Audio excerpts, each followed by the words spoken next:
এই আওয়ামী সরকারকে আমরা ক্ষমতাচ্যুত করে বাংলাদেশ থেকে উৎখাত করেছি।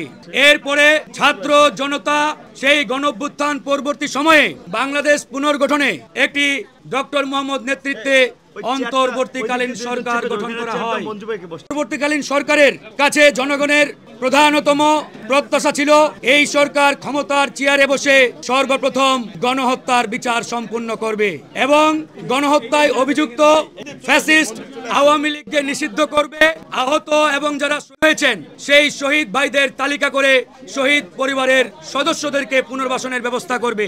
যারা ইতিমধ্যে আহত হয়ে হাসপাতালের বেডে কাতরাচ্ছেন তাদের সুচিকিৎসার বন্দোবস্ত করবে এবং তাদেরকে যথাযথ পুনর্বাসনের মাধ্যমে তাদেরকে একটি সুস্থ জীবনের নিশ্চয়তা প্রদান করবে। সেই জায়গা থেকে এই গণঅভ্যুত্থানের 7 মাস পেরিয়ে গেলেও আমরা এই অন্তর্বর্তীকালীন সরকারের কাছ থেকে গণহত্যার বিচার এবং আওয়ামী লীগের প্রশ্নে এখন পর্যন্ত যথাযথ জনগণের কাঙ্ক্ষিত কোনো সিদ্ধান্ত আমরা পাই নাই।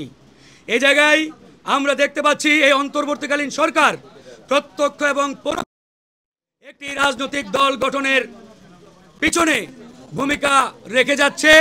জনগণের কাঙ্ক্ষিত যে প্রত্যাশা গণহত্যার বিচার এবং আওয়ামী লীগ নিষিদ্ধের বিষয়ে চূড়ান্ত সমাধান কিংবা মীমাংসার দিকে না গিয়ে সেই বিষয়টি ইতিমধ্যে আপনাদের গোচরে আসছে এবং আপনাদের সামনে সোশ্যাল মিডিয়া এবং গণমাধ্যমেও সে বিষয়টি ইতিমধ্যে এসেছে।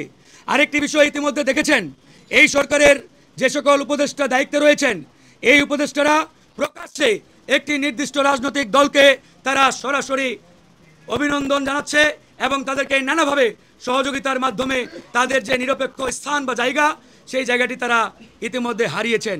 সেই জায়গা থেকে আমরা বলতে চাই গণ অধিকার পরিষদ এই অন্তর্বর্তীকালীন সরকারের কাছে সেই বিগত 7 মাস আগেই যে যৌক্তিক দাবিগুলো উপস্থাপন করেছিল সেই দাবিগুলো আমরা এখনো বাস্তবায়নের আলো দেখতে পাই নাই।